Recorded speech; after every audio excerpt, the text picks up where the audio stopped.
여러분 안녕하십니까? 포항 MBC 뉴스데스크입니다. 경주 최대의 자동차 부품 생산 공장인 발레오 만도는 13년 전 직장 폐쇄 등 극심한 노사 대립으로 경주의 오랜 노동 현안이었습니다. 노동조합까지 나뉘면서 분열을 해오다 최근 통합을 선택했는데요. 두 노조는 다음 달 초 통합 집행부를 새로 선출해서 자동차 제조업 위기에 적극 대처하기로 했습니다. 장미쁨 기자가 보도합니다. 지난 2010년 극심한 노사 분규를 겪은 경주 발레오 사업장. 용역 투입과 직장 폐쇄, 집단 해고로 조합원들은 금속노조를 탈퇴해 기업별 노조로 조직을 바꿨고 이 일로 법정 다툼은 물론 내부 갈등까지 겪어야 했습니다. 그러다 13년 만인 지난달 25일 기업별 노조였던 발레오 경주노조는 투표를 통해 금속노조 가입을 확정했습니다. 그렇게 정권과 자본이 함께 어쨌든 노동조합을 파괴시켰지만 다시 그것을 회복할 수 있다. 노동조합이 영원히 쉽게 말하면 영원히 짓밟혀가지고 죽어 있지 않는다. 투표에 참여한 발레오 경주노조 조합원 132명 가운데 115명, 무려 88%가 통합에 찬성했습니다. 특히 노사분규 이후 입사한 젊은 직원들을 중심으로 찬성 여론이 높았습니다. 노동조합 내부에 속해 있는 조합원들은 어떤 정치적인 이런 이념보다는 나의 미래, 그다음에 나의 삶에 대해서 더 많은 것들을 고민하고 있더라. 이런 걸 느꼈습니다. 전격적인 이번 노조 통합은 지역의 대표적인 자동차 제조업의 위기와 직결돼 있습니다. 노조는 사측이 신규 투자는 전혀 하지 않으면서도 분기마다 매출액의 3%를 프랑스 본사에 지급하는 등 갑질 경영이 도를 넘었다고 비판했습니다. 전기차로 전환하고 있는데 경주 공장에 투자가 없습니다. 여기는 그러면 있는 것만 있는 인원과 있는 기계로만 이익을 내겠다. 우리 속된 말로 마른 수건 쥐어 짜려고 하고 있는 상황이라서. 또 신규 투자는 전무한 상태에서 무리한 성과급 도입으로 노동 강도는 높아지고 임금은 오히려 줄어들었다고 밝혔습니다. 신규 투자라든지 아니면 저에게 돌아오는 것들이 임금 협상이라든가 복지라든가 이런 것들을 한 목소리로 요구하는 게 높아질 것 같고. 통합노조는 다음 달 새로운 집행부를 선출하고 사측의 단체 협약 준수와 신규 투자 시행 등을 요구할 계획입니다. MBC 뉴스 장미쁨입니다. 수해 현장에서 실종자를 수색하다 순직한 해병대 고 최수근 상병에 대한 국민 청원이 시작됐습니다. 군 인권센터가 어제 게시한 이 청원은 해병대 1사단 소속 고 최수근 상병 사망 사건의 진상 규명과 사건 수사에 외압이 가해졌다는 의혹에 대한 국정조사가 실시돼야 한다는 내용입니다. 청원은 공개일로부터 30일 이내에 국민동의자가 5만 명을 넘기면 국회 소관 상임위원회에 회부되는 절차를 거칩니다. 한국해양과학기술원이 독도 해역에서 지금까지 우리나라에서는 기록되지 않은 정향돌산호과의 열대 산호를 발견했습니다. 이 돌산호는 필리핀이 주 서식지인데 위도상 훨씬 북쪽인 독도 해역에서 발견됐다는 건 우리 해양 생태계가 열대, 아열대의 영향을 받고 있다는 걸 의미합니다. 독도 해역에서는 지난 2, 3년간 아열대성 물고기도 잇따라 발견되고 있는데요. 이상기후로 동해 해양 생태계도 큰 변화에 직면하고 있습니다. 김형일 기자의 보도입니다. 독도 남서 해역에서 정향돌산호과의 한국 미기록종 생물이 처음 발견됐습니다. 너비 약 1cm 크기의 성체로 투명한 촉수를 가지고 있습니다. 필리핀 인근의 열대 해역이 주 서식지인데 북쪽으로 2,000km 이상 떨어진 독도 인근에서 발견된 것입니다. 이번에 발견된 이 돌산호 종류는 연중 수온이 25도, 우리나라 여름철 수온에 해당하는 그런 열대 해역 혹은 아열대 해역에서밖에 보고가 되었지 않았던 종들입니다. 독도 인근 해역에서는 지난 2020년에도 아열대성 희귀어종인 부채꼬리 실고기가 발견됐고 지난해 아열대성 어종인 파랑쥐치가 잇따라 발견되면서 학계에 큰 관심을 모았습니다. 우리나라 해역의 아열대화가 계속 활발하게 진행되고 있구나, 이런 것들을 보여주는 증거라고 할 수 있습니다. 고소현 현상이 계속됨으로써 생태계가 변화되고 바뀔 수 있다는 것을 우리가 준비를 해야 되는 거죠. 동해 평균 수온도 관측을 시작한 1968년 이후 지난 43년 동안 1.5도나 상승했습니다.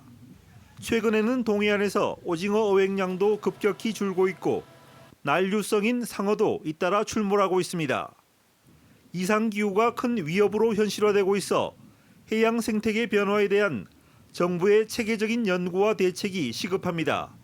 MBC 뉴스 김혁일입니다. 지난 6월 천연기념물로 지정 예고됐던 포항 오도리 주상절리가 내일 천연기념물로 최종 지정됩니다. 문화재청은 섬 전체가 하나의 주상절리로 경관이 뛰어나며 다양한 다각형 단면과 여러 각도에서의 방향성을 보여줘서 주상절리 형성의 학술적, 교육적 가치가 높아 천연기념물로 지정한다고 밝혔습니다. 문화재청은 올해 안으로 오도리 주민들과 함께 천연기념물 지정을 축하하고 향후 보존과 활용 방안 마련을 위한 신규 지정 기념 행사도 개최할 예정입니다. 온라인상에 살인과 테러 예고를 작성해 유포하는 사건이 잇따르고 있습니다. 사회 불안을 야기시키는 이 같은 범죄는 중대 범죄로 처벌받아야 하는데 관련 법이 미비해서 저지른 범죄에 비해서 솜방망이 처벌로 이어질 수 있습니다. 정부와 국회는 관련 법 제정을 서두르고 있습니다. 한태연 기자입니다. 폭발물 2억 7천만여 개를 설치했다. 오늘 서울시청 공무원이 받은 이메일입니다. 이메일 작성자의 테러 대상은 대구시청을 비롯해 전국 시청사와 포항공대 등 공공 건물입니다. 경찰과 소방이 긴급 출동해 현장을 통제하고 수색했습니다. 만일의 경우를 대비해 경찰 특공대와 폭발물 탐지견도 투입했습니다. 지난 8일에는 온라인에서 삼성 라이온즈 파크에 칼부림을 하겠다는 글이 올라왔고 9일에는 대구공항을 폭파하겠다는 협박글이 올라와 경찰이 한때 긴장하기도 했습니다. 대구경찰청은 온라인에 살인 예고글을 작성한 혐의로 10대 4명과 20대 1명을 붙잡아 조사하고 있는데 비슷한 범죄가 끊이지 않습니다. 이 같은 살인 예고글은 살인 예비, 협박, 위계에 의한 공무집행 방해죄 등의 혐의가 적용될 수 있습니다. 하지만 실제로 처벌 수위는 낮습니다. 적절한 처벌 근거를 찾기 어렵기 때문입니다. 공공장소에서 일반 시민들을 상대로 살해 내지 상해 예고를 하는 것은 현행 형사법 체계에서 적절한 처벌 근거를 찾기가 어렵습니다. 설령 협박죄나 공무집행방해죄에 해당한다고 하더라도 사회적으로 큰 불안감을 일으킨 것에 비해서는 지나치게 낮은 처벌을 받을 가능성이 높아서 입법적인 보완이 필요합니다. 정부는 공중협박 행위를 직접 형사처벌하는 규정 신설을 추진하고 있고 국회는 관련법 개정을 위한 법안을 발의했습니다. 무분별한 살인 예고글로 국민적 불안감이 가중되고 치안력 낭비를 일으키는 등 사회 전반에 부작용이 심각한 상황입니다. 본 개정안을 통해 살인 예고글을 강력한 범죄 행위로 규정하고 경찰관 직무집행법 등 후속 법안도 마련하여 무차별 테러 행위를 엄중 처벌할 수 있는 환경이 구축될 것으로 기대합니다. 경찰청에 따르면 지난달 21일부터 8월 14일까지 온라인상의 흉악범죄 예고글과 관련한 사건은 300건이 넘고 149명이 검거됐습니다. MBC 뉴스 한태연입니다. 포항 공대에도 폭탄을 설치했다는 내용의 이메일이 발송돼 경찰이 대대적인 수색 작업을 벌였습니다. 포항 남부경찰서와 남부소방서, 해병대, 경찰특공대 등 군 경력 100여 명은 오늘 오전 포항공대 지곡회관과 국제관, 도서관 등지에서 폭탄이 있는지 조사했습니다. 폭발물 탐지견까지 동원해서 5시간 동안 이뤄진 검색에서 폭발물은 발견되지 않았습니다. 최근 건강이나 환경 사회적 관심에 따라 채식에 대한 관심이 증가하면서 고기를 대신하는 대체육이 주목받고 있습니다. 그동안 수입에 의존하던 대체육 원재료를 국산 콩으로 만드는 방법이 개발됐습니다. 김건엽 기자입니다. 햄버거에 들어갈 패티가 먹음직스럽게 구워지고 있습니다. 재료는 국산 콩, 식물성으로 만들었지만 완성된 요리는 고기 맛이 납니다. 육즙도 되게 풍부하고 고기 씹는 식감이 나서 되게 맛있게 잘 먹은 것 같습니다. 식물성 대체육으로 만들었는데 단순히 고기를 흉내내는 데 그치지 않고 풍미와 육즙까지 구현하고 있습니다. 대체육을 만들려면 콩에서 추출한 분리대두 단백이 필요한데 그동안은 전량 수입에 의존해 왔습니다. 농촌진흥청이 대학 연구진과 함께 국산 콩가루에 전분과 글루텐을 배합해 분리대두 단백을 대신하는 기술을 개발했습니다. 국산 콩 품종 중에서는 미소가 가공에 가장 적합한 것으로 확인됐습니다. 수입하고 있는 분리대두 단백은 GMO 성분 등이 검출이 되어 100% 안전성 측면에서 안심할 수는 없지만 국산 콩으로 만든 가공 제품은 소비자들이 안심하시고 섭취하실 수 있습니다. 국내 식물성 대체육 시장 규모는 2020년 226억 원에서 2025년에는 293억 원으로 성장할 것으로 예상됩니다. 세계적으로는 2030년 214조 원에 달할 전망입니다.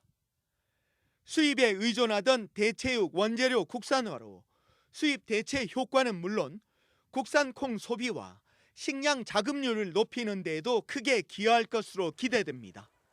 MBC 뉴스 김건엽입니다. 원전 소재 행정협의회와 한국방사성 폐기물학회는 오늘 서울에서 고준희 특별법 대국민 심층 토론회를 개최했습니다. 이번 토론회에서 손병복 울진군수는 사용 후 해결료 임시 저장 문제는 시급히 해결돼야 할 국가적 사안으로 미래 세대를 위해서 사용 후 해결료의 안전한 관리에 필요한 고준위법의 신속한 제정을 촉구했습니다. 또 준하경 경주시장은 경주는 지난해 3월 건식 저장 시설을 증설해 운영 중이라며 고준위 중간 저장 시설과 영구 처분 시설 확보를 위해서 법 제정이 절실하다고 밝혔습니다. 한편 지난해 11월 고준위 방사성 폐기물 특별법이 국회에 상정됐지만 실질적인 논의가 이루어지지 못한 채 장기간 표류하고 있습니다. 박기환 전 포항시장이 향토자료 등 일반 도서 1,000여 권과 어린이 신간도서 400여 권을 오늘 포항시에 기증했습니다. 어린이 신간도서는 올해 하반기 개관을 앞둔 포은 5천 도서관에 비치할 예정입니다.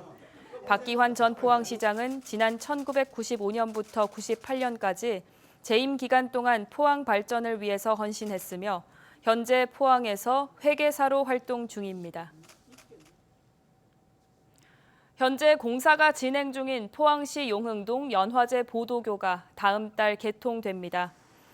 포항시는 지난 8일 보도교 상부 거치 공사를 마쳤으며 다음 달 공사가 완료되면 시민들의 새로운 등산로가 생긴다고 밝혔습니다. 포항시는 지난해 포항 IC 구간 준공을 시작으로 연화제, 소티제 구간에서 단절된 숲길을 복원하는 사업을 추진하고 있습니다. 경상북도가 태풍 카눈으로 떨어진 사과 4,000톤가량을 전량 수매합니다. 대구 경북 능금농협을 수매 전담기관으로 선정하고 예산 20억 원을 투입해서 20kg당 10,000원에 4,000톤가량을 수매할 예정인데 수거한 사과는 전량 음료 제품으로 가공해서 판매됩니다.